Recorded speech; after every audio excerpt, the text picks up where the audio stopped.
Bismillahirrahmanirrahim. Assalamualaikum warahmatullahi wabarakatuh. Innal hamdalillah nahmaduhu wa nasta'inuhu wa nastaghfiruh wa na'udzu billahi min shururi anfusina wa min sayyiati a'malina. Man yahdihillahu fala mudilla lahu wa man yudlil fala hadiya lahu. Asyhadu an la ilaha illallah wahdahu la syarika lahu wa asyhadu anna Muhammadan abduhu wa rasuluh. Allahumma ati anfusana taqwaha wa zakkiha anta khairu man zakkaha anta waliyuha wa maulaha. Amma ba'du. Ikhwatul iman, ikhwatu fid din, a'azakumullah wa uhibbukum fillah. Alhamdulillah, summa alhamdulillah, ikhwatul iman, kita boleh sambung majlis ta'lim kita ini. Malam ni ikhwatul iman, kita tengok hadis yang ke-23. Hadis yang ke-23. Hadis ini an Abi Malik Al-Haris Ibn Asim Al-Ash'ari radhiyallahu anhu قال قال رسول الله صلى الله عليه وسلم الطهور شطر الإيمان والحمد لله تملأ الميزان وسبحان الله والحمد لله تملأان أو تملأ ما بين السماء والأرض والصلاة نور والصدقة برهان والصبر ضياء والقرآن حجة لك أو عليك كل الناس يغدو فبائع نفسه فمعتقها أو موبقها. Hadis ini hadis riwayat Imam Muslim dari Abu Malik Al-Haris bin Asim Al-Ash'ari radhiyallahu anhu. Sahabat Nabi ini ikhwan, walaupun kita tak tahu sebahagian daripada cerita mereka, tapi semua sahabat Nabi adalah adil. Semua mereka adalah ahli syurga. Pasal itu yang ingat balik cara kita membaca hadis. Yang pertama, kita tahu nama sahabat. Yang kedua, kita mengetahui rawi, Bukhari ke Muslim ke yang akhir. Dan yang ketiga, hadis itu apa kedudukan dia, sahih ke dhaif ke apa ke. Daripada tiga ini dua diterima, iaitu kalau kita tak tahu nama sahabat, sekurang-kurangnya kita tahu hadis itu diriwayatkan oleh siapa, Bukhari ke Muslim ke rawi akhir, dan kedudukan hadis itu. Walaupun dalam hadis itu kita tak hafal nama sahabat, tak apa, kerana sahabat ini adil. Kadang-kadang ada sahabat Nabi kita tak pernah tahu riwayat dia, kita tak pernah dengar pun nama dia kadang-kadang. Tak apa, tapi kalau kita boleh tahu nama sahabat dalam kita membaca hadis, maka itu adalah kaedah yang paling bagus. Itu kaedah yang paling tinggi. Ini membaca hadis dengan cara yang paling betul.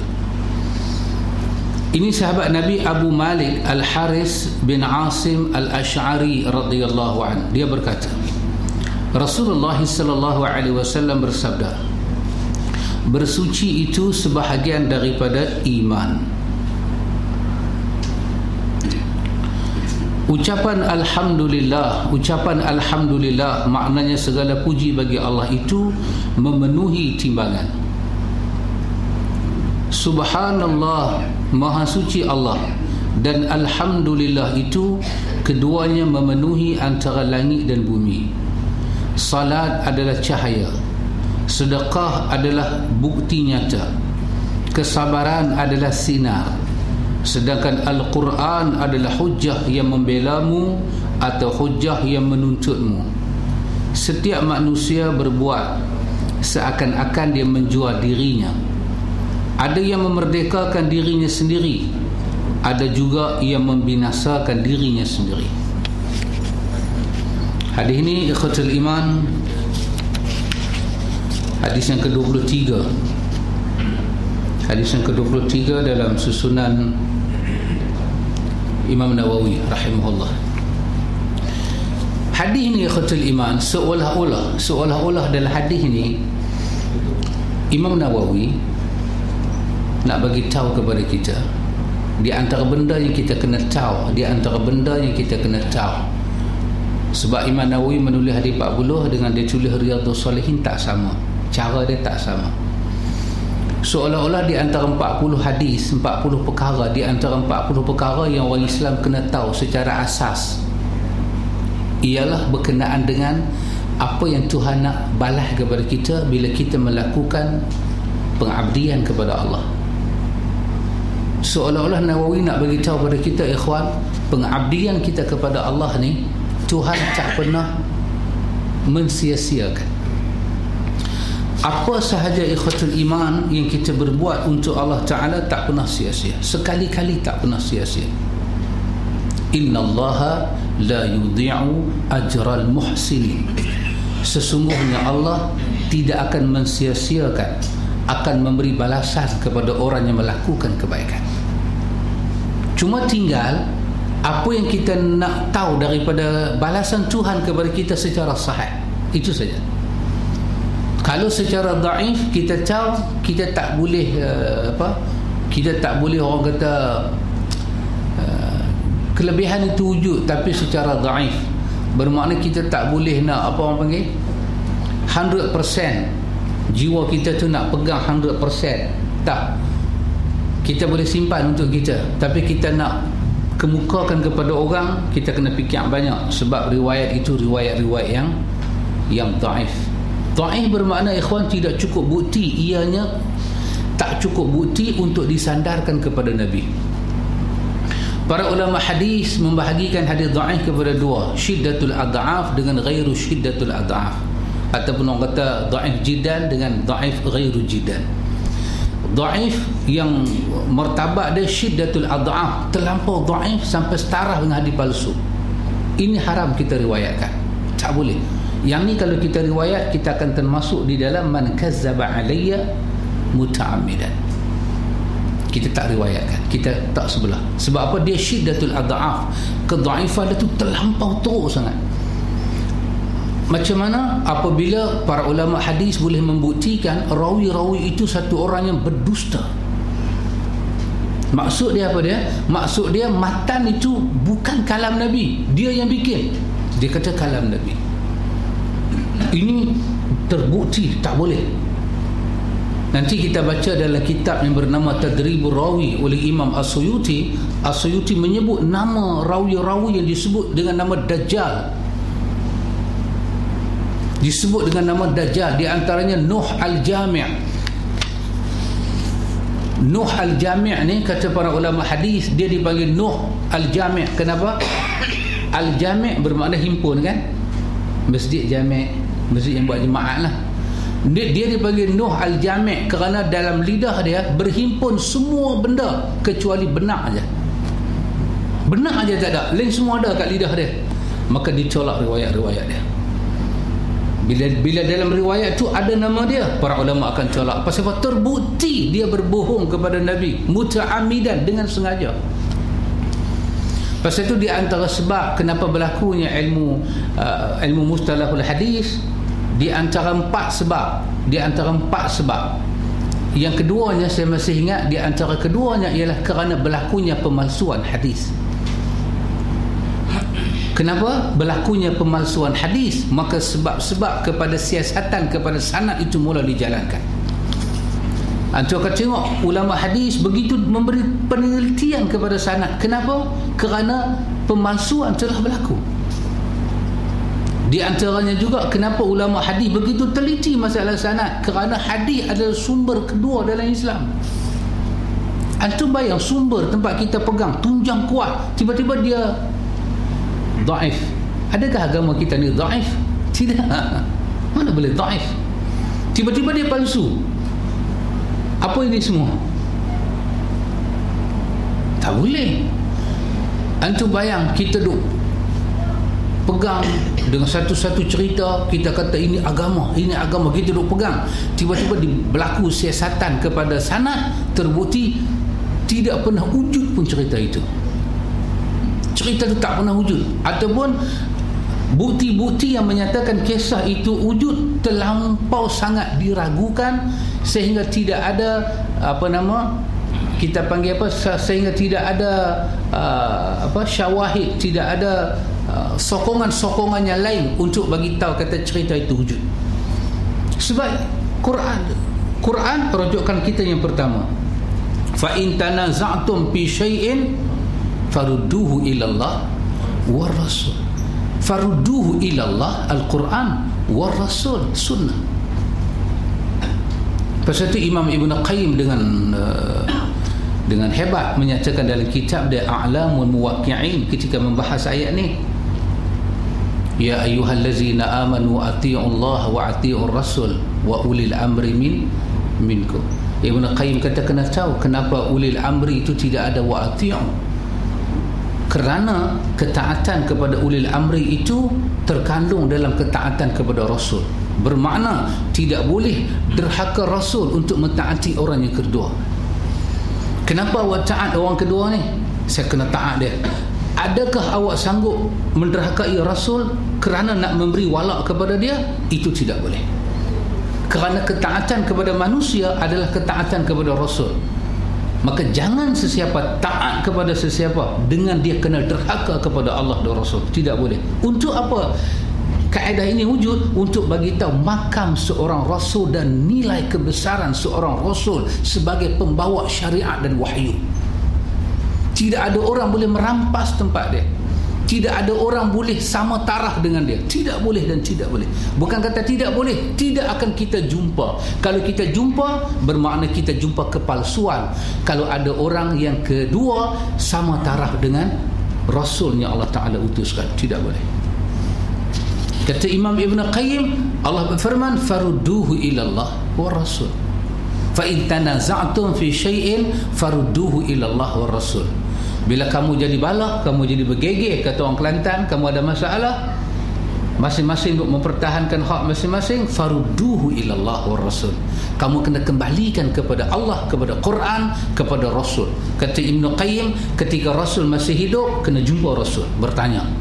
Ketika Rasul ba'da wafati, ketika Rasul dah wafat, kena kembali pada sunnah baginda yang sahih. Tak boleh yang dhaif, tak, haram yang palsu. Untuk menyatakan ikhwan, tidak ada sumber, tidak ada masdar, tidak ada tempat rojok, melainkan tempat rojok itu adalah Al-Quran dan sunnah Rasulullah sallallahu alaihi wasallam. Lepas tu Imam Ibn Qayyim kata dalam kitab dia, apa dia kata? Dia kata qismul amrain la thalithuhuma. Dia kata bila kita baca ayat ni kita dapat simpulkan urusan cuma ada dua, tidak ada yang ketiga. Urusan cuma ada dua, tidak ada yang ketiga. Apa dia? Yang pertama, urusan cuma ada dua, tidak ada yang ketiga. Yang pertama, kata dia, fa'amal istijabatu lillah. Urusan yang pertama, ima kita mengistijab, kita menerima Allah dalam hidup kita. Kita menerima Allah Ta'ala dalam hidup kita. Wa ma jaa bihi, dan apa yang Allah Ta'ala beri kepada Rasul dia, kita terima. Inilah nama dia petunjuk Allah. Urusan ada dua. Yang pertama, kita menerima Allah dengan kita menerima apa yang Tuhan beri kepada Rasul dia. Inilah petunjuk. Ataupun dia kata yang kedua, dia kata apa dia? Kita tidak menerima apa yang Allah Ta'ala berikan pada Rasul dia. Maka kata dia, faqullu malam, setiap benda malam ya'ti bihi rasul fahuwal hawa. Semua benda yang Rasul tidak beri kepada kita, Rasul tak pernah bawa kepada kita. Yang Rasul bawa kita tinggal, yang Rasul bawa kepada kita, kita tak ambil. Kesemua itu adalah hawa nafsu. Tidak ada yang ketiga. Ima kita di atas petunjuk, ima kita di atas hawa nafsu. Apa satu ikhwatul iman, para ulama memberi penelitian kepada sanad ni. Sanad ni dia bukan masalah rawi saja ikhwan. Dia bukan nak bicara rawi tu beranak bila, mati bila, tak. Dia bukan nak bincang yang tu saja ikhwan. Kenapa satu rawi itu dibincang? sedikitlah saya masuk bab ni supaya duk ingat. Selagi dia macam ingat, dia menyanyilah. Dan cuma duk ingat baca.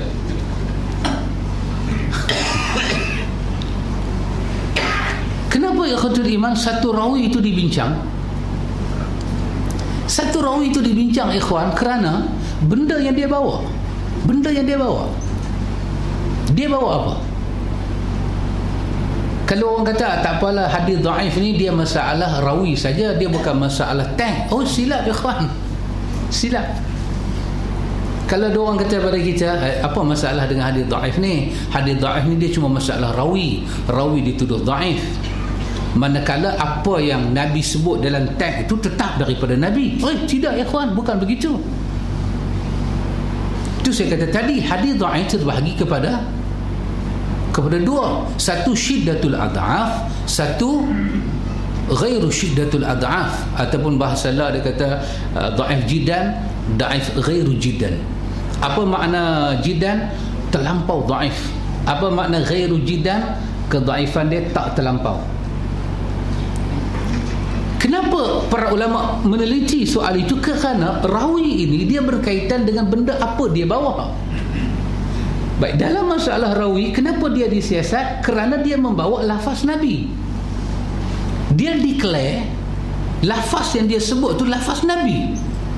Maka apabila para ulama hadis membincangkan soal rawi, para ulama hadis nak bincang dua benda.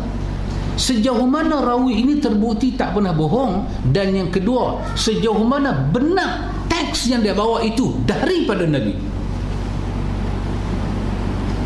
Jadi dia bukan masalah tubuh badan dia saja, dia berkaitan dengan masalah Ustaz Amar kata teks dan konteks. Macam mengaji universiti pula. Itu kelebihan pakai sorban.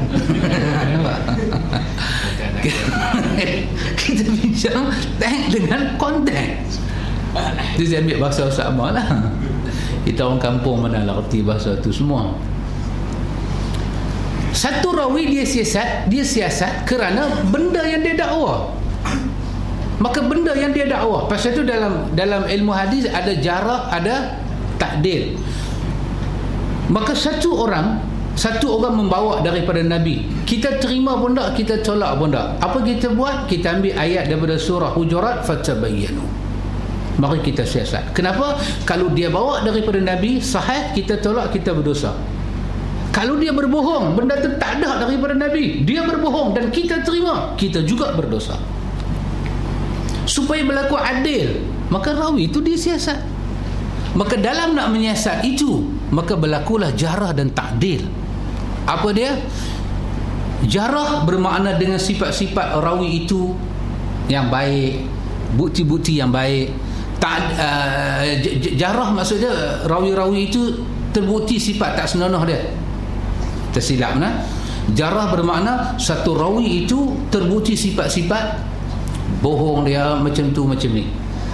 Ta'dil bermakna bukti-bukti dapat kita kumpulkan bahawa rawi itu dan lafaz yang dia bawa itu tidak ada unsur-unsur penambahan, tokok tambah, dan ada bukti-bukti lain datang menyokong yang dia sebut itu daripada Nabi. Maka berlaku siasatan untuk membuktikan benda dia bawa. Benda dia bawa apa dia? Qala Rasulullah sallallahu alaihi wasallam. Benda dia bawa.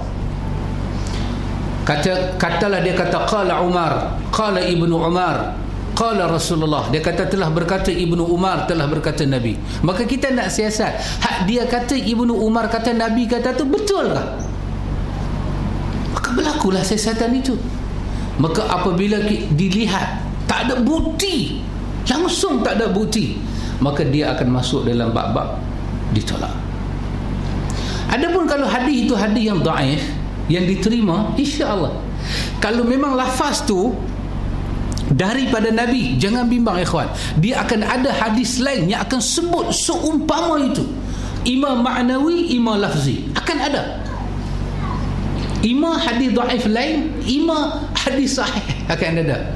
Hadis ni hadis dhaif, akan ada satu hadis yang sahih yang sebut maknawi, makna dia sama. Maka jangan bimbang. Kalau sesuatu itu memang wujud daripada Nabi, kita akan jumpa bukti dia. Maka setelah kita jumpa bukti-bukti yang banyak menunjukkan lafaz yang dhaif itu sama dengan lafaz-lafaz yang lain, maka para ulama masukkan dia dalam dhaif yang tidak mencederakan, dan dia akan masuk dalam fadailul a'mal. Kemudian para ulama bincang pula fadailul a'mal ni macam mana nak amalkan hadis-hadis yang dhaif. Tak boleh disebarkan macam hadis yang sahih, tak boleh dibaca dengan lafaz yang jazam, kena dibaca dengan lafaz yang tamrid. Tak boleh kata telah bersabda Rasulullah sallallahu alaihi wasallam, tak boleh, kena dikatakan diriwayatkan, dikatakan Nabi telah bersabda. Tamrid, tunjuk kata lafaz itu tidak kukuh, dan kita kena simpan seorang-seorang. Maka tak boleh mempertahankan hadis yang dhaif macam kita mempertahankan hadis yang sahih.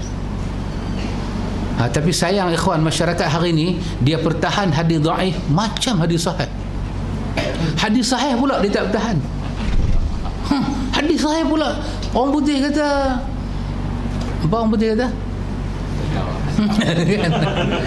Dia macam tak ada apa. Hadis sahih ni macam tak ada apa-apa, macam tak ada nilai. Nothing. Nothing important to us. Dia hadis sahih ni tak penting. Kita kena kumpul tenaga kita. Pasal apa? Daripada tolak hadis dhaif. La ilaha illallah. Kenapa kau bimbang orang tolak hadis dhaif? Yang kita kena takut orang tolak hadis sahih. Kita kena bagi penjelasan kepada umat bagaimana nak beramal hadis yang dhaif, dan hadis dhaif itu terbahagi kepada berapa.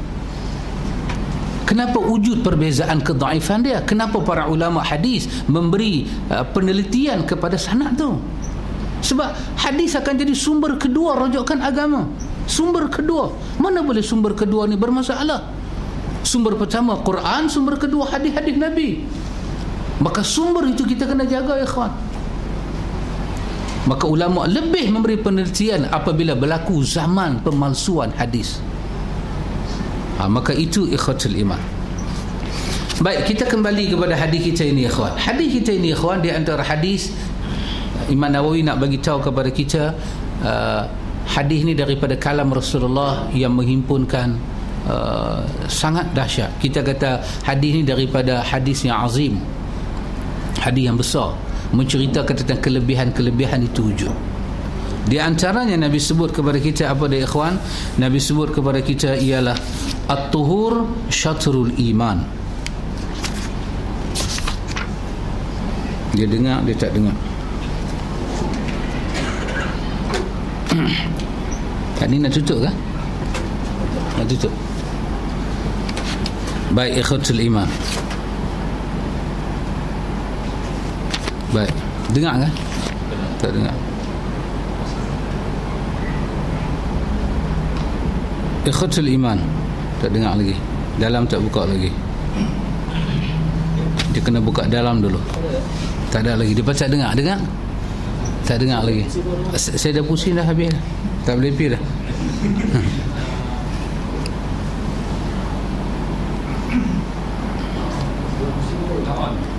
Dia naik lampu hijau. Hijau okey kan? Naik hijau okey.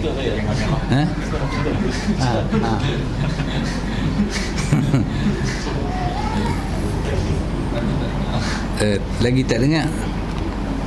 Ini saya pusing sampai habis.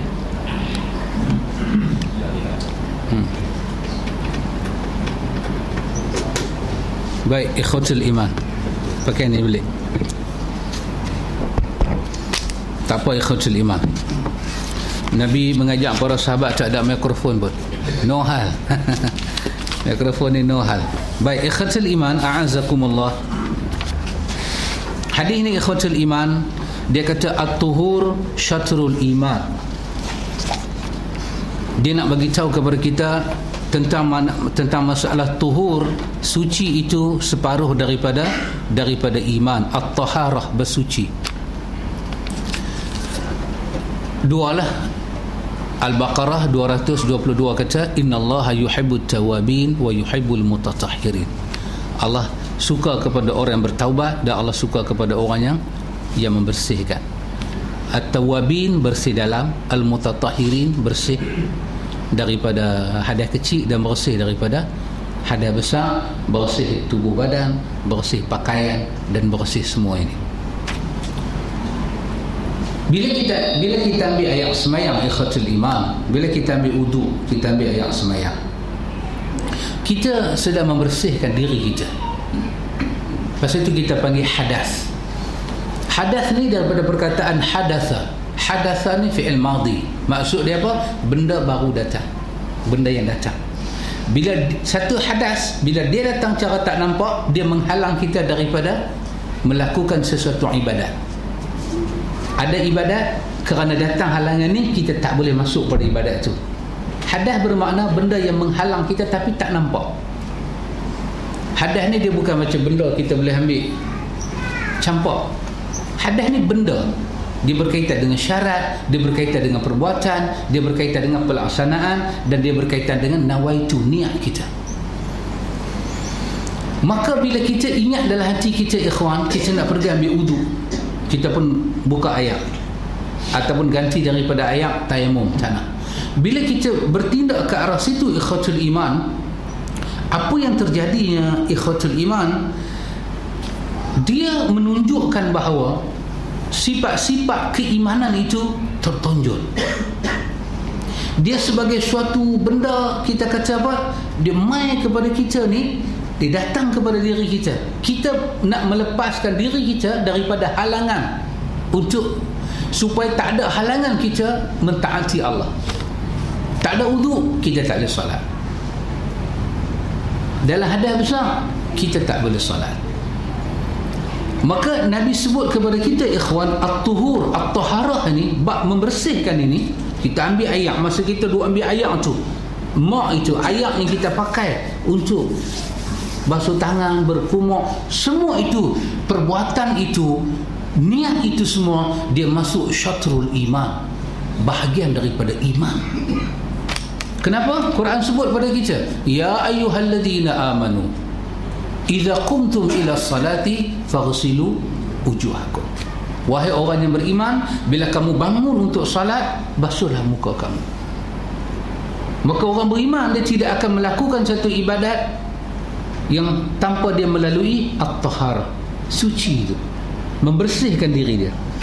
Tapi dia tak berhenti takat tu, ikhwatul iman, dia tak berhenti takat tu.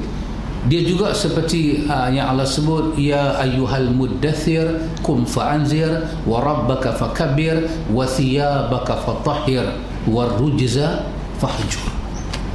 Allah juga kata masalah pakaian itu dibersihkan, wa rujza fahjur. Warujza fahjur, ada dua makna. Sebahagian para ulama kata warujza fahjur ini bermakna tinggalkan dosa besar, dan sebahagian para ulama kata tinggalkan kesyirikan berhala-berhala ni. Artinya bukan sahaja wasiyabaka fatahhir, baju kamu siap, ini pakaian, fatahhir kena dibersihkan, tetapi hati kamu juga mesti dicuci. Maka dibersihkan hati manusia ini dengan la ilaha illallah. Pasal itu kata Imam Ibn Qayyim Al-Jauziyah dalam kitab besar dia Madarijus Salikin, Ibn Qayyim kata para anbiya, para rusul adalah doktor yang paling pakar dalam merawat jiwa manusia. Siapa yang membersihkan diri dia dengan benda-benda lain, dia tidak ambil daripada para rasul, ketahuilah hati dia pelan kotong, bukan pelan bersih. Dia kena ambil daripada para rasul. Ini kerana Allah menghantar para rasul untuk membersihkan hati manusia. Sehingga ada ayat dalam Quran, Allah kata apa? Allah sebut dalam Quran tentang qad aflaha man zakkaha wa qad khaba man dassaha. Satu tempat ayat ni kata pada kita tentang aflah, qad aflah, beruntunglah. Pasti beruntung, pasti akan melihat kesenangan, pasti akan bertemu dengan ketenangan jiwa orang yang man zakkaha, orang yang membersihkan hati dia.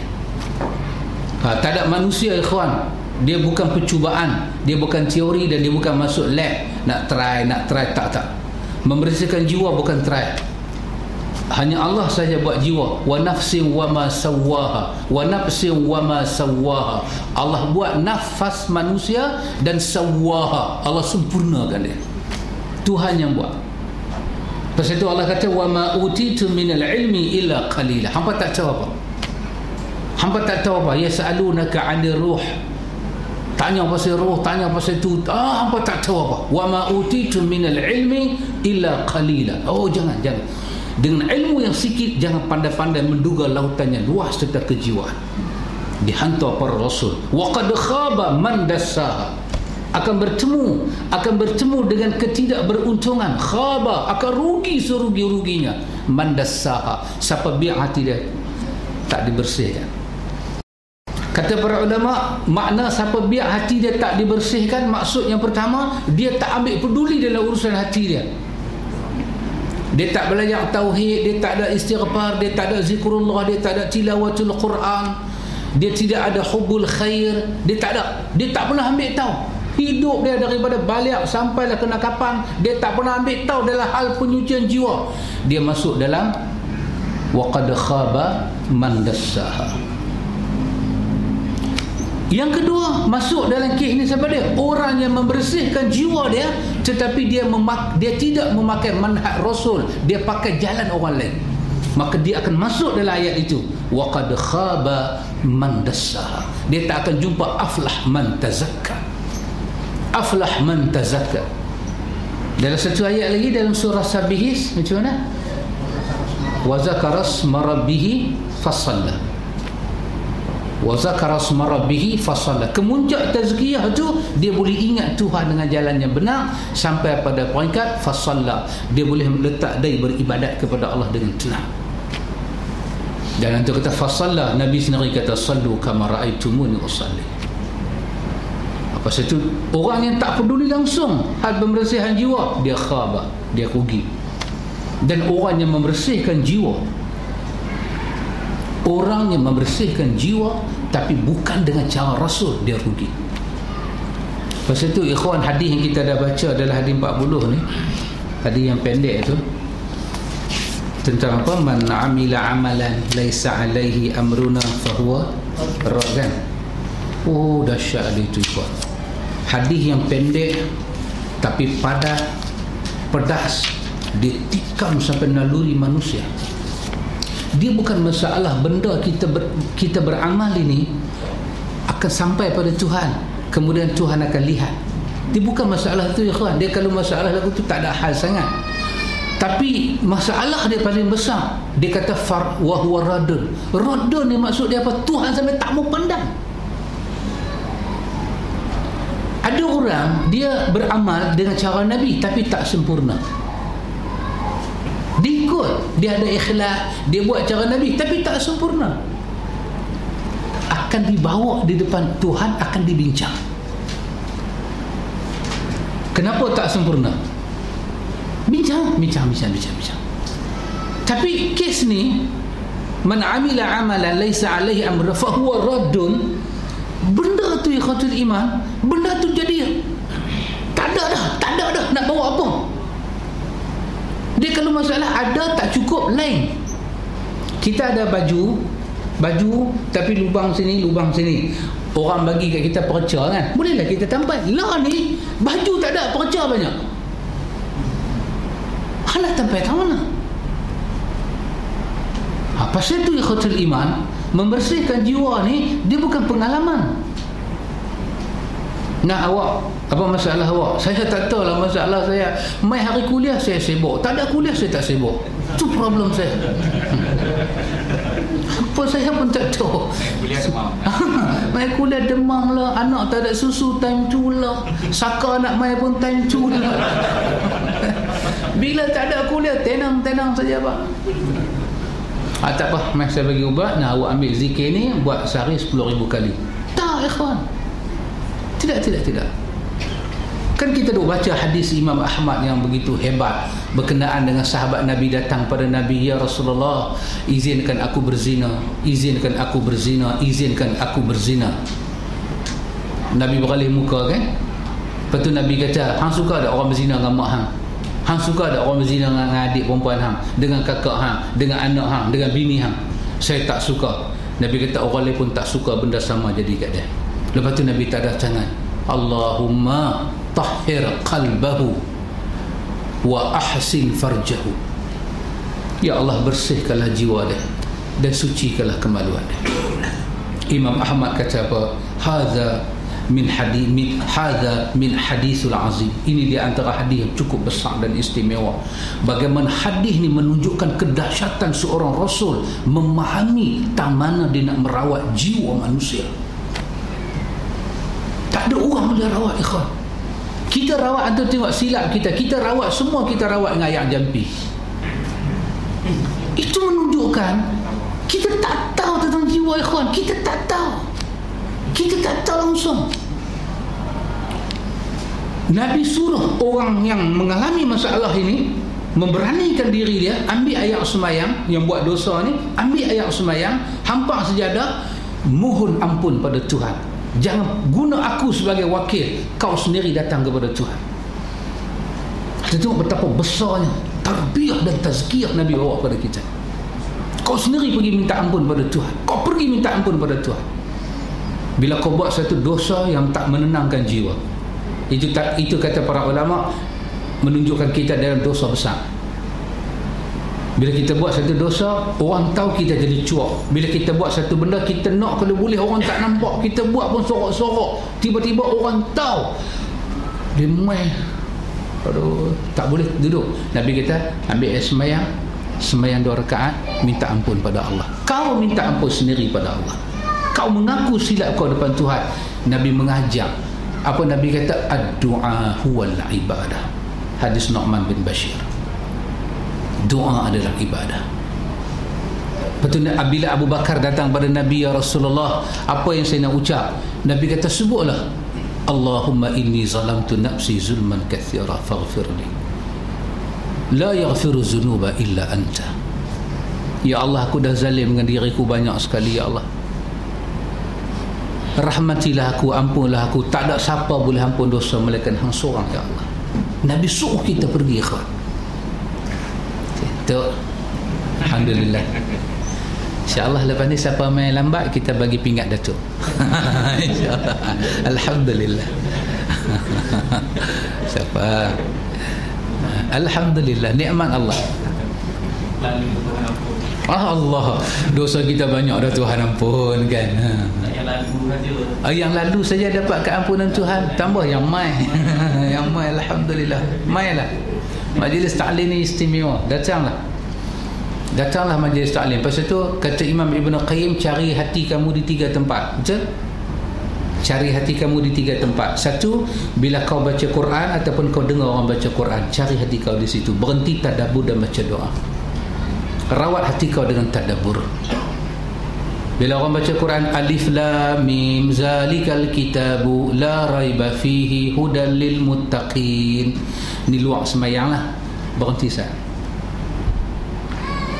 How important this ayah. Betapa important ayat ni. Berhenti sah. Ya Allah, jadikanlah aku orang yang tidak ragu, ya Allah, dan jadikanlah Quran menghidayahkan diri aku. Baca doa. Jalan lagi. Berhenti pula sampai pada ayat-ayat menceritakan sifat munafik. Berhenti sah. Wa minan nasi man yaqulu amanna billahi wa bil yaumil akhir wa ma hum bimu'minin. Saya rasa macam faham. Berhenti sah. Buka. Allah kata orang munafik tak ada iman. Tak ada tangan, ya Allah, jauhkanlah aku daripada sifat munafik. Jadikanlah aku orang yang imannya sah, diterima di sisimu, ya Allah. Sebab apa, ikhwan?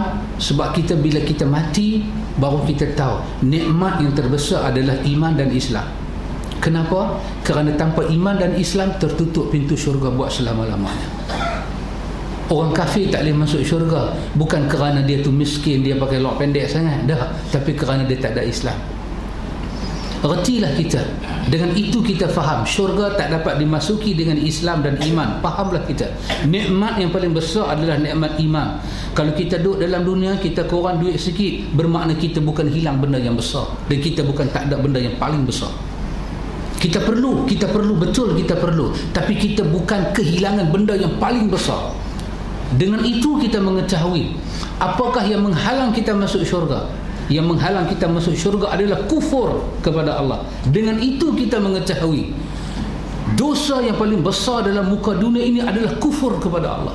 Maka insan kena lari daripada kufur macam dia lari daripada penyakit berjangkit dan daripada binatang paling buat. Terkena penyakit nifaq, terkena penyakit kufur, Allah kata wa ma hum bimu'minin, mereka tidak ada iman, tak boleh masuk syurga.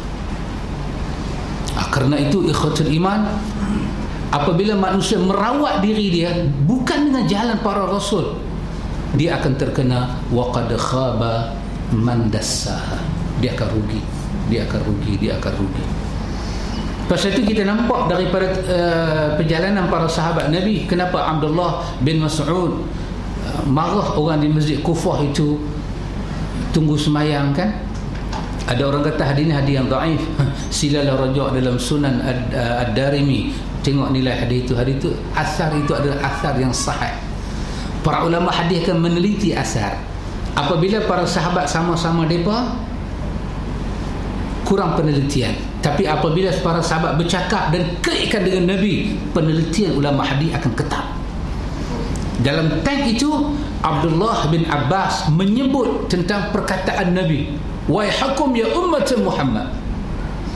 Dia nak memberi suatu keresahan dia, betapa dia terkejut umat Muhammad jadi macam ni, dan dia berkata kepada mereka, adakah kamu lebih mendapat petunjuk daripada Nabi Muhammad? Itu menunjukkan ikhwan, itu menunjukkan kepada kita manusia tidak akan terbersih jiwa dia kalau dia, walaupun dia memakai sesuatu yang berbunyi Arab tapi tidak ambil daripada Nabi. Para sahabat telah membatalkan tindakan itu, tidak akan membersihkan jiwa manusia. Pasal itu hanya Rasul saja, kata Imam Ibn Qayyim, mereka adalah doktor paling pakar dalam merawat jiwa manusia. Pasal itu Nabi ajak pada kita, Allahumma ati nafsi taqwaha wa zakkiha anta khairu man zakkaha anta waliyuha wa maulaha. Kita baca, antum ada tafsir Ibnu Katsir sampai surah wasyamsi wa duhaha sampai ayat ni wa nafsin wa ma sawwaha. Ibnu Katsir buat hadis ni. Nabi ajak pada kita, Allahumma ati nafsi. Nabi bila sampai ayat ni, Nabi tadabbur, Nabi berhenti. Nabi kata, ya Allah, berilah kepada aku nafsi, nafas jiwa yang takwa. Tahu pasal itu takwa jangan main-main khatul iman, jangan dimainkan. Innallaha yuhibbut tawabin wa yuhibbul mutatahhirin. Allah kasih pada orang yang bersih hati dia dengan taubat. Allah kasih jiwa dia. Pasal itu ikhwan, macam mana kita nak bagi orang bertaubat? Kita tak tahu ikhwan. Sebab taubat ni di antara benda dia kena ada al-i'tiraf. Apa dia? Jiwa dia kena ada i'tiraf, mengiktiraf perbuatan dia itu salah. Kementerian Kesihatan tidak akan mengharamkan rokok apa tu? Apa nama? Vape. Dia punya spelling? VAPE. Vape. Saya kalau habang je saya tak boleh tangkap, kena spell. Okay. Vape. Kementerian Kesihatan tidak akan mengharamkan, cuma menganjurkan hidup dengan cara sihat. Tak apalah, hidup macam mana pun hiduplah, kan? Tapi you kena tahulah, bila you tak memberi iktiraf kepada vape itu mudarat, macam mana you nak tinggal dia? Al-iktiraf itu penting. Al-iktiraf, jiwa kita memberi pengiktirafan. Jiwa kita kena kenal yang mana at-tayyibat, yang mana al-khabithat, yang mana benda at-tayyibat, benda baik, yang mana benda tidak baik. Bila tidak ada pengiktirafan kepada tingkah laku, dosa, perkataan, manusia tidak akan bertaubat. Sebab apa? Taubat itu lepas al-i'tiraf, dia kena mai apa dia? Dia kena mai an-nadam, kena menyesal. Macam mana antum nak menyesal benda yang kita tak anggap dia salah? Berkali-berkali laki bini, satu tangan sudah sampai, bang, dia kena roti canai. Ni roti canai tak ada kuahnya. Bang, kata dia kena. Bini dia jatuh, perwah. Mak lagi. Tadi aku bagi roti canai, capat dia mah. Geram saja bagi aku angin naik. Step motor keluar habis. Brum balik. Semasa dia naik motor, dia tak nampak bini dia menangis lagu mana, terperosok bawah cushion macam mana. Dia pun terlupa saat-saat dia tergila-gila kat bini dia macam mana. Dia pun terlupa zaman cinta Dia beritahu kat bini dia, kalau hang tak terima pinangan aku nak minum klorok bagi mati. Dia lupa skrip tu dia yang sebut. Dia terlupa. Sajalah.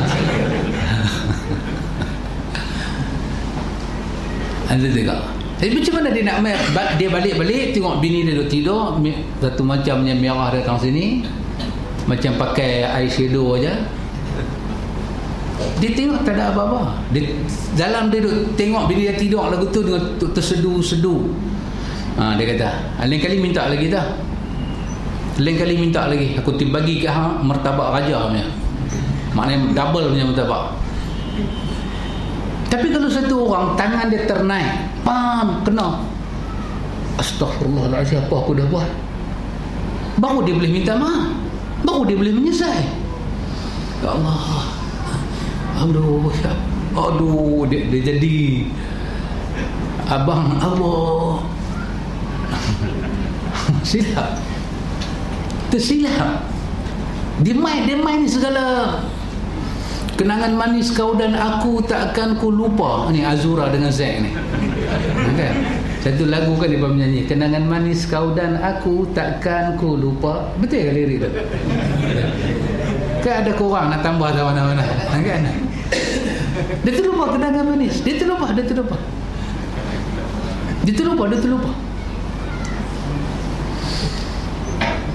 Andai diberi intan, emas dan permata, ku pilih senyumanmu. Dahsyat. Andai diberi intan permata, ku pilih senyumanmu. Andai ku ada mahligai cinta, andai ku ada mahligai indah, ku hadiahkan untukmu. Berjuta-juta bintang yang bersinar, kau bagaikan kejora. Itu dulu. Lalu dah kena roti canai dah tadi. Ni dulu ni. Kalau dia tak boleh ingat semua benda tu, macam mana dia nak menyesal? Pasal tu kena ada al-i'tiraf, kena ada al-nadam, baru dia datang al-iqla'. Apa dia? Dia stop immediately. Benda tu dia boleh stop. Pasal menyesal mai. Dia i'tiraf dah, baru dia boleh stop. Baru dia boleh ada selepas itu apa dia? Al-azm. Al-azmu apa dia? Satu azam, satu tekad, satu kesungguhan. Aku takkan kembali balik dah pada silap aku ni. Baru syarat taubat dia berjalan. Jadi kita nak bagi orang nampak al-i'tiraf tu, ikhwan. Jiwa dia. Betul manusia semayang, tapi jiwa dia macam mana? Betul manusia letak tangan, dia semayang, jiwa dia macam mana? Maka disebut dalam riwayat ini apa dia, ikhwan? Disebut tentang at-tuhur syatrul iman. Pasal itu Nabi samakan mandi junub dengan apa dia? Al-amanah. Al-amanah. Sahabat tanya apa dia al-amanah? Nabi kata sempurnakan mandi junub. Ya. Amanah Tuhan pada kita. Sebab apa? Benda ni akan menghalang rokok dan sujud kita. Dia akan menghalang. Lepas tu benda paling besar lepas kita syahadah, salat. Antara kita dengan Tuhan di hari akhirat, Tuhan akan tanya apa dia? Salat. Sempurna tak sempurna? Maka salat itu daripada iman. Kemudian hadis ini bagi tahu kepada kita, ikhwatul iman, walhamdulillahi tamla'ul mizan wa subhanallahi walhamdulillahi tamla'ani aw tamla'u ma bainas samawati wal ardi. Hadis ni dia bagi tahu apa kepada kita, ikhwan? Dia nak bagi tahu kepada kita tentang ucapan alhamdulillah dan ucapan subhanallah. Dia boleh memenuhi al-mizan ataupun memenuhi di antara langit. Al-mizan besar, ikhwan, terlalu besar. Sehingga kan secara kewarasan tak ada benda boleh memenuhi al-mizan, tak boleh. Terlampau besar, terlalu besar. Langit pertama dengan langit yang kedua, langit kedua lebih besar daripada langit yang pertama. Langit ketiga lebih besar daripada langit yang kedua. Demikian sampai yang ketujuh, lebih besar dan luas daripada yang keenam. Bila manusia menyatakan alhamdulillah, bila manusia menyatakan subhanallah walhamdulillah, tamla'u ma bainas samawati wal ard, dia boleh memenuhi antara langit dan bumi. Dia boleh memenuhi.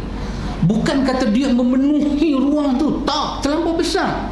Tetapi ucapan ini sangat dicintai oleh Allah. Sangat Allah Ta'ala cinta. Kalau letak ucapan ini di Al-Mizan, tak penuh Al-Mizan. Al-Mizan luas, kawan, terlampau luas. Nak ditimbak, Allahu Akbar, tak tahu macam mana Al-Mizan. Manusia teriak tengok Al-Mizan. Bila dihampang Al-Mizan, tak ada manusia yang boleh tengok, melainkan khasyi'ah absaruhum, biji mata mereka akan pandang ke bawah, teriak, ni ke Al-Mizan. Tetapi di antara benda gembira ialah apabila kita pernah memuji Allah dengan kecintaan dan mensucikan Allah daripada sebarang kesyirikan. Dia boleh memberi pandangan gembira kita. Seluas macam tu Al-Mizan, kita akan nampak dia duduk di situ. Tu bayang tanahnya luas macam tu, Saharahnya luas lagu tu. Tu, antum tengok kan, Laksamana Doremi dia turun dengan tikar dia cari negeri Pasir Dua Putih. Kata, mana negeri ni? Nampaklah pokok kecil. Dia kata, tu istana kot. Dia tu kata, dah orang jual aiskrim. Kau gila, dia kata jual aiskrim Padang Pasir. Dia boleh kata jual aiskrim. Bila kita nampak sesuatu, selalu Quran cakap pasal Fata Morgana kan, tengah luas macam tu, tiba-tiba nampak getaran. Cak mata manusia kata, ni mesti ayat. Dia lari dengan satu harapan. Daripada jauh ni dahaga ni, Zam'an ni dahaga betul-betul. Dia bila tak tahulah ayat kata ayat, tapi daripada jauh tu dia tengok benda tu, satu gembira mai pada diri dia. Ayat kot, walaupun pi bukan ayat. Macam tu punya luah ikhwan Al-Mizan. Tak tahu ikhwan, Al-Mizan satu tu nak dihimpun, dihisap semua amalan insan dan jin. Takkanlah satu amalan kita buat boleh penuh Al-Mizan, dah. Tetapi apa akan jadi dengan ucapan Alhamdulillah? Alhamdulillah, selalu kita katakan hamdalah. Apa dia? Memuji Allah dengan kecintaan dan kesyukuran. Kita nak puji Tuhan, kita nak puji Tuhan, kita nak puji Tuhan. Kita yang nak puji Tuhan. Apa saja Tuhan buat pada kita, dengan sabar, dengan syukur, kita nak puji Tuhan. Hamdalah. Bukan al-madhu. Al-madhu juga memuji, tapi ada unsur paksa. Kita tak kata al-madhu lillahi rabbil alamin. Tak, kita kata alhamdulillah. Aku yang nak puji Tuhan dengan kecintaan. Terpuji dia. Pasal itu dia sentuh jiwa kita. Oh, dahsyat ikhwan, dahsyat. Bila kita sampai di sana, kita akan nampak, tengok Al-Mizan teriak. Tiba-tiba Allah letak di situ pahala kita memuji. Belakang tu mungkin luas lagi, tapi mungkin Tuhan letak pahala Al-Mizan tu di depan sampai kita tak nampak luas belakang. Kita nampak Alhamdulillah dengan Subhanallah kita ni macam penuh kawasan tu. Macam kita duduk tepi laut kan, kita nampak macam ujung laut tu kenal dengan langit. Tapi lagi kita pergi, mana penghujung dia? Mana penghujung dia? Mana penghujung dia? Allah beri kepada kita pandangan menggembirakan kalau kita puji Allah dengan perasaan gembira. Pasal itu Allah dipuji ketika dia uji kita, dan dia dipuji ketika dia bagi nikmat pada kita. Macam mana kita nak wujudkan rasa puji itu? Ya, pasal itu ikhwan, ilmu itu sangat penting. Ma'rifatud din, kita mengenal sifat agama yang Tuhan bagi pada kita itu penting ikhwan. Nabi kata apa pada kita ikhwan? Wassalatu nurun. Nabi kita sembahyang tu cahaya. Cahaya. Dia guna kalimah nur. Nur ni apa dia? Wal qamaru nur. Cahaya bulan kan. Malam datang bulan. Antum bila kena cahaya bulan rasa pedih ke rasa? Bila nur ni, cahaya yang datang pada kita tu, dia tak menyakitkan. Maka dalam salat tu dia ada suatu benda yang melegakan kita. Wassalatu nurun. Rokok kita, sujud kita, memuji Allah, bertahmid dalam solat tu, dia akan bagi nur. Tengah raplah-raplah macam mana kita solat 2 rakaat. Solat yang Nabi ajak lah. Jangan pergi buat solat-solat yang kalang kabut ni semua ni. Solat Nabi ajak dengan jiwa yang tenang, dengan tamak nina. Dia bagi satu nur, dia bagi satu sentuhan yang nyaman. Dia wal qamara, matahari bulan naik, cahaya bulan, oh sangat cantik, sangat cantik. Nabi kata wasadaqatu burhan, wasadaqatu burhan, dan sedekah itu sebagai burhan, sebagai bukti. Ya ikhwan, apa yang kita bagi, pasal itu Nabi sebut harta kamu apa yang kamu makan, harta kamu apa yang kamu infak, yang ada dalam poket kamu. Yaqulu bena Adam hadza mali hadza mali, anak Adam kata ni harta aku, ni harta aku. Nabi kata dak, maluk, harta kamu. Nabi kata ma akalta, apa yang kamu dah makan, wa ma sadaqta, apa yang kamu sedekahkan. Yang ada dalam poket ni tak tahu lagi, nak tolak GST banyak mana lagi tak tahu lagi, bukan kita punya ikhwan. Dia akan jadi bukti, dia akan jadi bukti. Siapa yang bersedekah, Nabi sebut kepada kita pada ikhwan, Nabi sebut akan ada apa? Akan ada di antara kita dan akan ada suatu dinding antara kita dengan neraka itu. Dia burhan, dia burhan. Dia macam matahari, dia bangkit matahari pagi-pagi tu dia naik, bung kata dia naik, burhan, burhan kata dia naik itu apa dia naik saja semua tempat terima cerah. Sedekah itu adalah burhan. Nah, macam mana burhan? Matahari itu dia naik, bila matahari, apa burhan, apa bukti matahari itu naik? Ada tak bila matahari naik dia gelap macam ni? Itu bukan matahari, itu mata lain, itu mata-mata. Matahari tu bila dia naik burhan, dia naik itu, dia bukti kata dia wujud, dia bukti kata dia wujud. Pung kata sidak kain-kain jadi kering, ikan kering jadi kering. Oh, jangan main. Itu nama dia wasadaqatu burhan. Nabi kata wasabru diya, sabar itu diya. Diya apa? Diya cahaya juga asal makna diya, tapi Quran kata wasyamsu diyaa. Matahari itu ada cahaya diya. Diya ni apa? Satu cahaya, bila kita kena kita rasa panas. Maka dalam sifat sabar ni dia ada apa? Diya. Dia akan buat kita sakit sikit. Kalau siapa sabar tak rasa sakit, itu bukan sabar. Saya nak sabar lah, sabar, tapi tak boleh tahan lah. Itu nama dia diya. Dia bagi dia, orang kata kita geram, kita lepas geram tu lega. Lepas itu melepaskan geram, itu bukan sabar, itu bukti tak sabar. Lepas geram paling pam kata pam, cermin pecah. Mau lagi, aku minta kopi je menjawab, aku minta kopi je menjawab. Setengah kita boleh unjuk kaki kita caution, lega. Bini mau ajak lagu ni, bagi jangan bagi muka, lega. Jangan duk bagi muka mereka ni semua ni, bagi muka kepala kita ada main.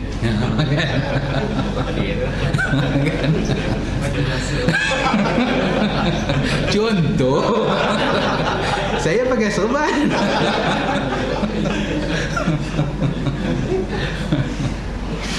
Lega. Jadi bila kita sabar, dia lagi duk beletak, dia lagi duk beletak. Abang lagu ni, abang lagu ni, bingit. Sabru dhiya'un. Nabi kita sabar ketika taat, sabar ketika maksiat duduk depan, dan sabar dalam musibah. Sabar yang tinggi, sabar dalam meninggalkan yang diharam. Oh, tinggi. Sabar dia memang rasa nak berhenti rokok ke apa ke, memang rasa ikhwan. Perubahan antum boleh tengoklah bila antum mengaji sunnah ni, antum sabar, apa yang antum akan rasa. Kawan-kawan perongeng kata kat saya, ustaz sejak duk mengaji sunnah ni, duk mengaji sifat Nabi, rasa macam saya ni tak ada tolong. Pasal apa orang duk kata duk kena sabar? Itu bahasa Pulau Pinang lah. Bahasa sini kata rasa macam bacul. Dulu saya orang tak berani angkat muka, dia angkat je, saya bagi terus. Lu dia kata saya rapat. Bila ustaz dia kata Nabi lagu tu, Nabi lagu ni, saya pun geram agak dia. Kita sabar. Kita akan rasa dia punya panas sikit. Maka rawat dengan apa? istighfar. Rawat dengan apa? Zikrullah. Bila dia, jiwa kita mula tak senang, dia mendidih macam matahari. Apa Quran kata? Ala bi zikrillahi tatma'innul qulub. Kau damaikan dia dengan zikrullah. Kata ikhwan, sibuk macam mana urusan kita, zikir, wirid, tilawatul Quran tak boleh hilang daripada hidup kita, sebab dia adalah rawatan kebatinan. Sibuk macam mana kita, sibuk macam mana pun. Assalamualaikum warahmatullahi, Assalamualaikum warahmatullahi. Nak buat jamak, tapi habis itu mesti ada satu masa Astaghfirullah, Astaghfirullah, Astaghfirullah. Ya. Orang paling sibuk Nabi, ikhwan. Nabi orang paling sibuk. Nabi punya sibuk ni. Betul, ya ayyuhal muzammil, wahai orang berselimut, nisfahu, setengah daripada malam tu, ataupun awin qus minhu, ataupun setengah daripada malam, ataupun tambah sikit daripada setengah, bangkit. Dia rawat jiwa. Hari-hari cuti, okey, alhamdulillah. Ni hari Selasa ni cuti Deepawali. Tapi bukan kita bangkit tu sepenuh Deepawali. Tidak. Tak ada nama itu begitu. Cuti kan. Hari Senin kita tidur, kita bangkit. Nak mengadu pada Tuhan. Astagfirullah. Di atas kepanasan kita sabar. Astagfirullah. Nak berdoa pada Tuhan tentang betapa gawatnya kehidupan kita ni. Hidup kita ni macet. Macet ni bahasa Jakarta. Melayu panggil apa? Jam. Hidup kita ni jam, macet. Wah, permisi pak, minggir. Hidup kita ni macet. Dia tak cukup sana, tak cukup sini, tak cukup. Allahu Akbar. Antum kita berjalan daripada utara ke selatan, selatan ke utara. Nanti berjalan ke utara. Saya dengan isteri saya berjalan daripada utara ke selatan, jalan. Terbayang dalam hati kita, kalaulah Tuhan boleh bagi kita ni jadi orang kaya sekaya-kayanya. Kadang-kadang terbayang perasaan tu. Kenapa ya kawan? Kita berjumpa dengan saudara-saudara kita yang dia memerlukan pertolongan kita, dan kita cuma ada satu saja ayat liang untuk bagi kuat pada dia dan doa. Dan kita, ya macet hidup kita ni, dia macet dia. Itu bayang kalau ada orang berjumpa saya, Ustaz, saya tak ada apa-apa Ustaz, saya nak share je masalah saya dengan Ustaz, dan masalah berkaitan dengan rawatan anak. Allahu Akbar. Dia jadi bukan dia, kita dengar. Ya Allah, kalaulah rezeki, kalau aku boleh tolong dia, ya Allah.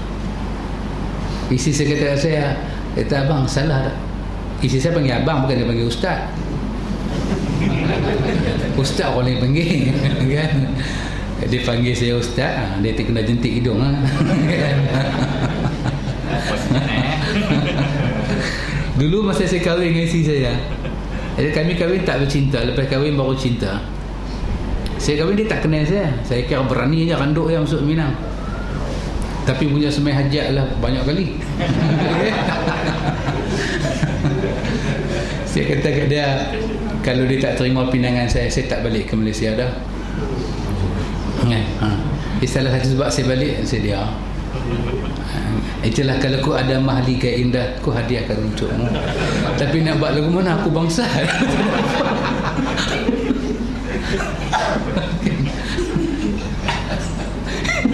Itu kelebihan Ummu Sulaim. Abang apa tadi? Ya, orang sakit kan, kan nak rawat pun nak boleh buat ikhwan. Melainkan saya bertanya anak nama apa. Kadang-kadang bukan saja tanya anak nama apa, supaya tengah malam kita ada sedikit peruntukan nama orang di depan Tuhan. Ya Allah, saya berjumpa dengan hamba-Mu yang susah macam ni, anak dia nama sekian, bantulah ya Allah. Kau lebih mengetahui bantuan apakah yang dia perlukan ya Allah. Kadang-kadang kita ingat bantuan itu adalah bentuk kita ingatlah, tetapi Allah lebih tahu bantuan apa diperlukan. Oh, dahsyat. Anda tengok Mufti Meng bercerita tentang satu doktor. Ada tengok ceramah dia? Dia bercerita tentang satu doktor nama Doktor tak apalah, doktor apa-apalah, lupa nama dia. Ihsan ke apakah? Doktor daripada Pakistan naik kapal. Doktor ni kalau orang nak jumpa dengan dia, kata Mufti Meng dahsyat. Pengalaman ni cerita oleh satu orang syekh daripada Saudi. Doktor tu bercerita pada syekh tu. Syekh tu bercerita dalam ceramah Mufti Meng. Ya. Tapi dalam Inggeris lah. Mungkin sahabat tak berapa faham kan. Saya terjemah lah. Mufti Meng dia dalam Inggeris.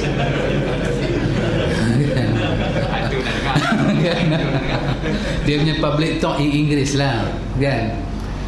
Tapi bila saya dengar cerita dia, ya Allah, dan saya berkongsi cerita ni dengan anak-anak yang sakit, dia kadang-kadang satu dua.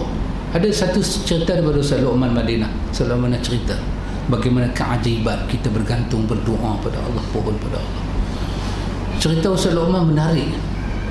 Ustaz Luqman bercerita tentang satu perempuan yang suami dia keluar rumah, tak tinggal duit. Suami dia keluar, anak sakit, demam. Perempuan ni sampai satu malam tu anak dia macam tarik dia sejak suami dia keluar, dia pun apa yang ada lah makan. Tapi dia berdoa daripada tarikh itu, anak dia demam. Hampir seminggu dia punya pertaruhkan doa dia. Tiba-tiba satu malam masa anak dia tarik itu, dengan hujan tak hujan sama banyak, orang ketuk pintu, tak. Ini bukan hadis dah, Bukhari ke Muslim tak ada. Ini daripada Ustaz Luqman Madinah. Saya duduk sendiri kuliah dia cerita.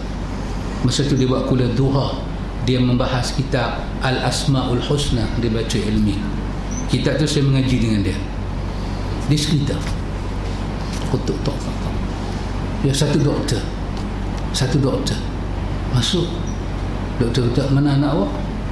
Dia pun tercengang. Alamak, doktor mai pergi rawat. Doktor tu rawat budak tu semua. Selesai semua habis, doktor tu bagi bil kat dia. Bil, katalah bil tu 200. Tengok bil 200. Dia kata, doktor saya tak ada duit. Doktor tu kata kat dia, dah hantar tak ada duitnya, hampir call aku tengah malam pasal apa?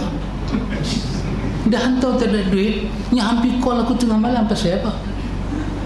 Dia kata, demi Allah saya tak telefon doktor. Tiba-tiba dalam dia duduk bertengkar dengan doktor tu, jiran sebelah dia perempuan mai. Dia kata, doktor silap rumah, yang sakit tu anak saya, rumah sebelah. Doktor tu dah injek dah budak yang kena sawan tu, dah injek siap dah. Tu habis doktor pergi rumah sebelah tu, doktor rawat budak tu. Ini Ustaz Luqman cerita tentang Al-Majid, Hamidun Majid. Allah Hamid dan dia Majid. Habis rawat, perempuan tu kata kat doktor tu, apa yang doktor duduk tenggak dengan perempuan sebelah orang? Oh Allah, doktor tu kata, aku betul-betul aku tersilap rumah tadi, aku duk ingat perempuan tu hang.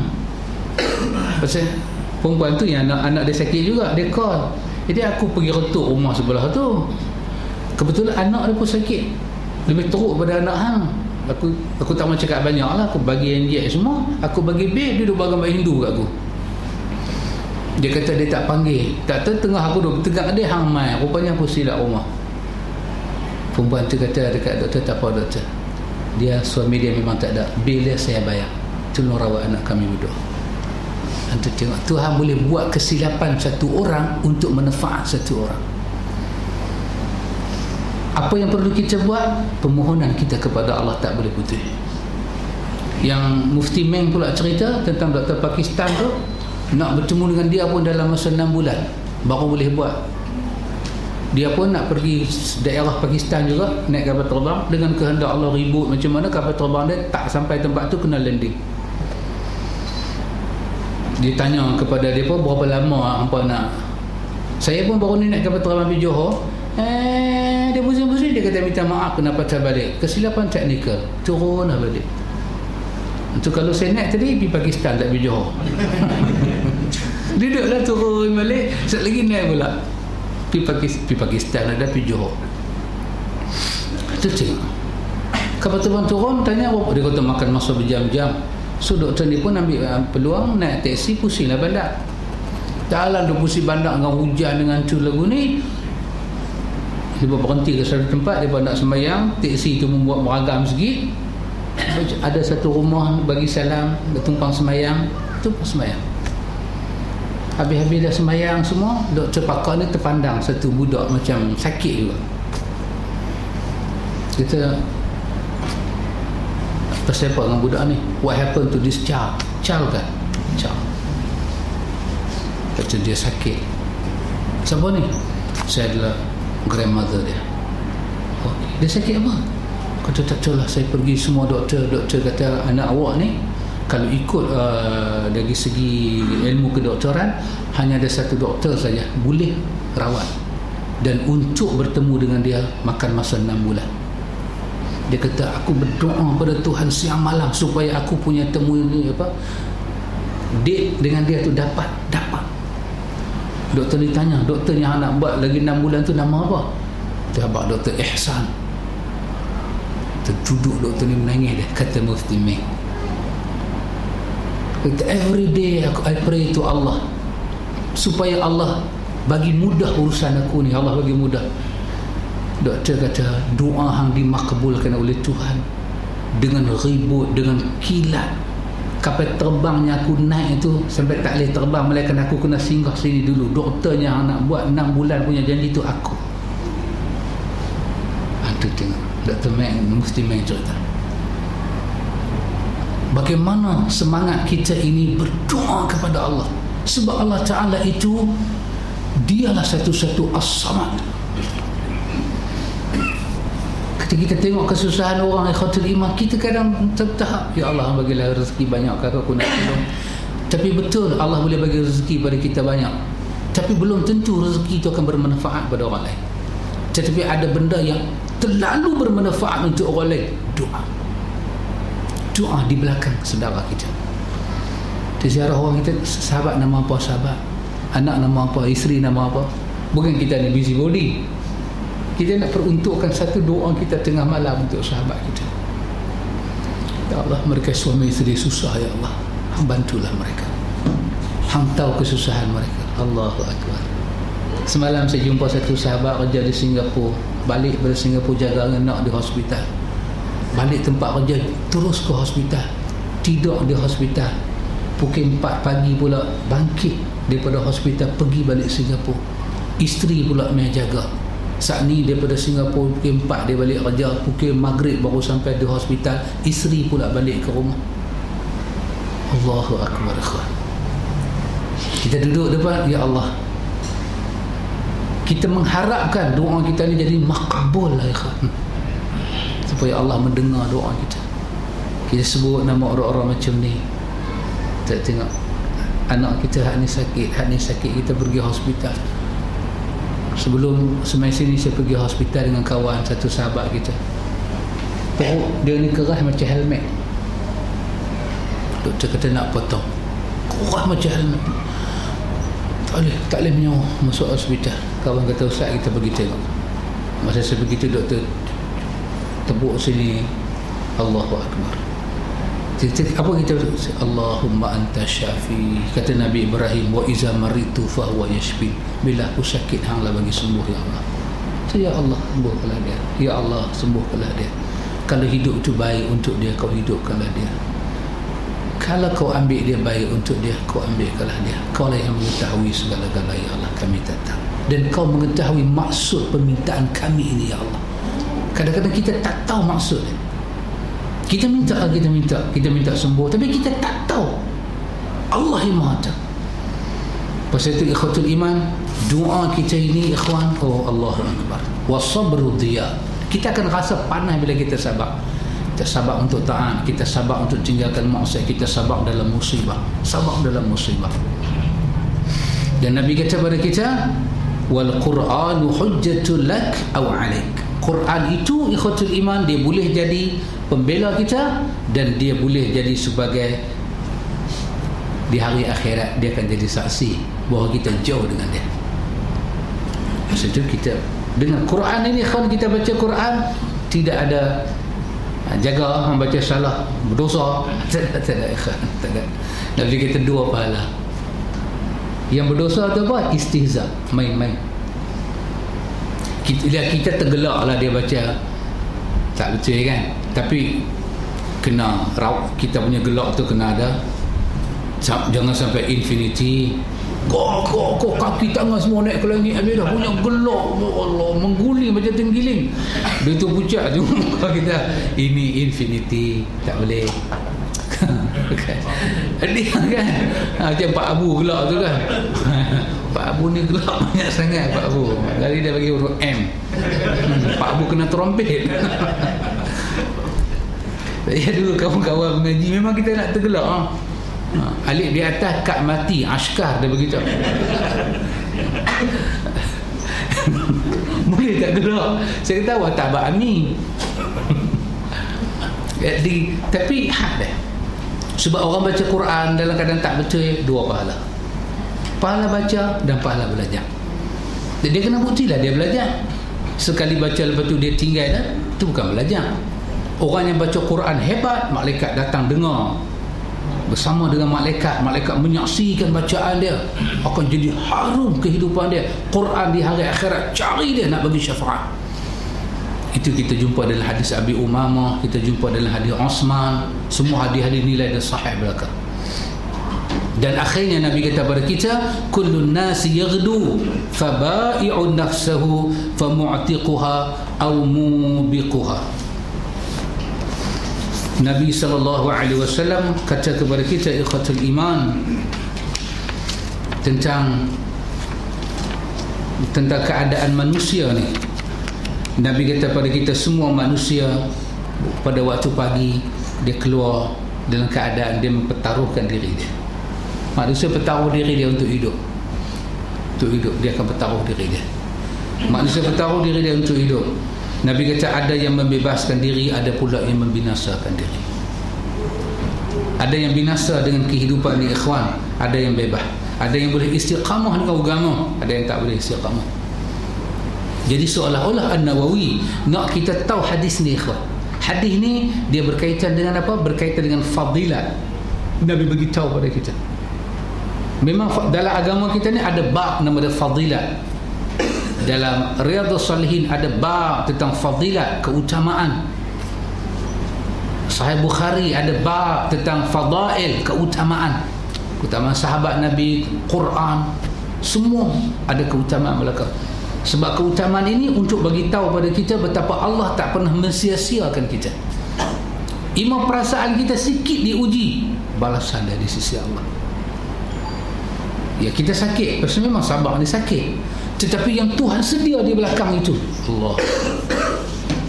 Pasal kalau kita nak tengok siapa dia orang baik-baik, siapa dia orang-orang yang bakal ke syurga. Kalau dulu masa kita duk belajar dulu, dia kata kita tak tahu ada ramai-ramai ni siapa dia orang yang Allah kasih. Dulu kita belajar. Mungkin antara kita ada wali, kita tak tahu. Mungkin ada. Tak, kita belajar hadis kita tahu. Hadis Bukhari kata siapa dia orang yang baik, man yuridillahu bihi khaira yusibahu anhu. Man yuridillahu bihi khaira, siapa dia Tuhan nak bagi baik, limpahan rahmat baik pada dia, Allah uji dia di antara kita, dia paling dahsyat kena uji. Ya ikhwan, dia orang baik insya-Allah. Dengan syarat dia sabar. Dia puji Allah, alhamdulillah, subhanallah. Dia akan mata dia ni akan bahagia tengok al-mizan. Kalau kata langit pertama besar, langit kedua besar lagi, besar lagi, besar lagi, hebat. Pandangan yang menyenangkan dia di hari akhirat, al-mizan. Dia orang baik, dia sabar. Tengok orang kena uji dengan Allah, sakit. Dekat saya duduk main kuliah Pakcik Bari 20 tahun buah pinggang cuci, 20 tahun kuliah tak pernah tinggal, puasa tak pernah tinggal, Isnin, Khamis, 13, 14, 15. Kan? Saya pula tak pernah buat, dia tak pernah tinggal. Syekhah untuk Allah uji. Semalam sahabat kita, sahabat Hanafi Abdul Aziz, siapa yang kena uji kuat? kuat, dia kena uji. Allah sayang dia. Allah sayang dia. Tahulah kita dia orang baik. Pasal tak tahu pula. Yalah, dia kena uji kuat, tapi belum tentu dia baik. Tentu dia baik kalau dia sabar, dia beriman pada Allah. Tentu. Kita ujian macam-macam Tuhan bagi. Kesempitan sana, kesempitan sini. Jasa begitu, Allahu Akbar, ikhwan. Pasal itu kita semua tumpang menumpang kan? Jasa tumpang menumpang Allah. Pasal itu saya katakan, I'm nobody without you, my brother. I'm nobody. Dekat ke-10 dia penghujung landing dia. I'm Mr. Nobody. Yeah, without you all, my brother Muslim and my sister Muslimah. Kalau tanpa sahabat-sahabat semua, saya Mr. Nobody. Tak ada siapa. Siapa kenal saya? Kalau Ustaz Yu, Ustaz Muat tak kutip saya bawa main di Kelang. Ya. Siapa saya? Kalau Abang Adi, Cik Razak tak bawa saya pergi sana, pergi sini. Datuk bawa saya pergi sini. Who am I? Dan siapalah saya tanpa my wife? Kalau dia tak bagi 100% trust to me, saya boleh main ke sini. Pasal saya di sini kawan-kawan saya ramai perempuan, lelaki sikit. Sincerely. Honestly, I'll tell you, my brother Muslim. Tapi dia letak 100% trust to his husband. He ke him ke? To her. Jangan kuat-kuat, saya lemah semangat. Her husband. Dia kena tegur, kena hormat. Saya Al-Fadhil. Bukan boleh tegur sembarangan. Yeah. Tu I tell you, my brother Muslim, who am I? I'm Mr. Nobody without you all. Ya, tak ada apa-apa kita ni, ikhwan. Pasal tu nikmat, ikhwan, nikmat ni di antara nikmat Tuhan bagi ke kita, orang kenal kita, orang tegur kita. Allahu Akbar. Bukan makan, bukan minum. Orang hormat kita, nikmat. Orang nak kawan dengan kita, nikmat. Nikmat, ikhwan. Orang panggil kita hormat. Assalamualaikum Ustaz. Dia hormat kita. Dia hormat. Atau saya ambil gambar. Nak ambil gambar lagu ni punya karpa. Nak ambil gambar. Kenapa nak ambil gambar? Hormat dia. Dia hormat kita. Dia rasa kita ni sesuatu dalam hidup dia. Perasaan Allah campur dalam hati dia lagu tu. Nikmat untuk kita, ikhwan. Cuba bayang kita pergi satu tempat, nobody kenal kita. Jalan kita macam penguin. Siapa orang tak tahu. Kelipong habis sini. Orang tak tahu. Saya turun dekat airport Dubai, masa saya nak balik. Masa saya nak balik, daripada balik sana saya nak main ke airport besar dia. Kena naik kereta api lah, macam kita punya airport kan. Bertukar, kereta api. Dalam kereta api tu datang satu orang. Ustaz lah. Saya pun, siapa pula ni? Terus ambil gambar satu. Dubai kau, di Dubai, bukan di Kelang. Di Kelang. Dubai International. Itu dia. Lagu ni punya gelak pun dia kenal. Semua ni apa, ikhwan? Pemberian Tuhan. Kita akan susun benda ni? Tidak, ikhwan. Kerana itu, ikhwan, kalau nak membersihkan jiwa, mesti kembali kepada sunnah Rasulullah. Manusia akan sombong dengan nama, dengan harta, dengan kenalan. Manusia akan sombong. Manusia boleh sombong dengan bini cantik, dengan suami handsome, dengan rumah, dengan kereta. Manusia boleh sombong. Boleh sombong. I very proud with you all, my brother Muslim. Proud mean berbangga. Bukan bangga riak tu, bangga seronok. Saya tengok sikit punya handsome kat sahabat, memuda daripada saya. Ni semua ni saya rasa kalau masuk model lah. Kalau pergilah Air Asia ke Firefly, nak pakai Pramugara memang lepas ni.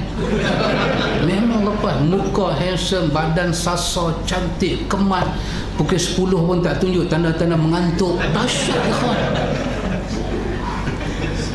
Tapi I'm very proud with you, my brother Muslim. Pasal apa? Dalam hidup sahabat ni tak terfikir pun nak derhaka ke Tuhan dengan kecantikan yang Tuhan anugerahkan. Tak terfikir. Ya. Bukan pasal pendapatan sahabat, kereta sahabat, tapi I proud, saya bangga kerana jiwa sahabat, jiwanya merendah diri kepada Tuhan. Ya. Bukan kata di sini ikhwan, besok kalau saya melihat ahli syurga, inilah muka-muka dia. Ya ikhwan. Bukan Al-Fadhil sila masuk syurga. Tak ada Al-Fadhil. Bukan syarat masuk syurga Al-Fadhil. Tak ada. Kita ini ikhwan nak masuk syurga dengan amal salih. Takkan amal kita jadi salih kalau kita membelakangkan Rasulullah atau kita mendepan Rasulullah. Kita kena jadi followers to Rasulullah sallallahu alaihi wasallam. Jadi ikhwan, hadis ni hadis yang sangat menarik.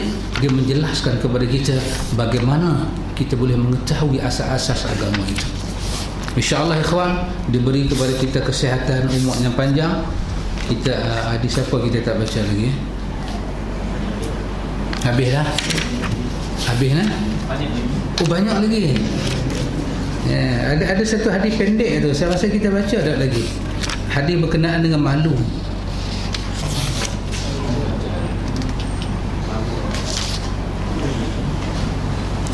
Kita ada hadis ke-27 baca dah sama. Hadis Nawas bin Sam'an.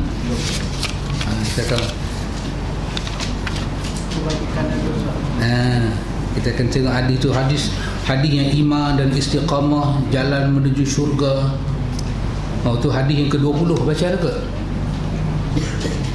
Hadis yang ke-20. Hadis ke-20 ni ikhwan betul-betul berkenaan dengan zaman kita. Pendek aja hadis ni, tapi dia bagi tahu zaman kita ni. Sampai Nabi beritahu kepada kita, hadis Bukhari ni, Nabi kata tentang semua Nabi datang bawa benda ni. Semua Nabi datang bawa perkataan ni. Apa dia? Idza lam tastahi atau idza lam tastahi fasna bima syi'ta. Idza lam tastahi, bila kamu tak ada malu, buatlah apa kamu punya suka. Anda tengok kaitan malu dengan dia kontrol hidup kita. Hari ni kalau manusia tak ada malu, buatlah apa yang dia suka. Dahsyat. Malu macam mana? Melayu ada malu kucing, malu-malu kucing. Dulu ada lagu kan? Ada lagu kucing, pernah dengar tak? Perempuan punya lagu tu. Lagu malu-malu kucing. Lepas tu dia kata miau miau miau. Tak bisa dengar macam mana saya seorang dengar? Lagu malu si malu kucing, tapi lagu tu 70-an lah. Satu perempuan miau miau miau. Pasal apa kucing tu miau? Kita akan tengoklah hadis ni. Hadis ni akan beritahu siapa dia miau. Wallahu a'lam. Subhanakallahumma wa bihamdika asyhadu an la ilaha illa anta astaghfiruka wa atubu. Allahumma rabbana atina min ladunka rahmah wa hayyi lana min amrina rashada. Wassallallahu ala nabi Muhammad walhamdulillahi rabbil alamin. Ada minum ringan, ada jamu ringan di luar sahabat.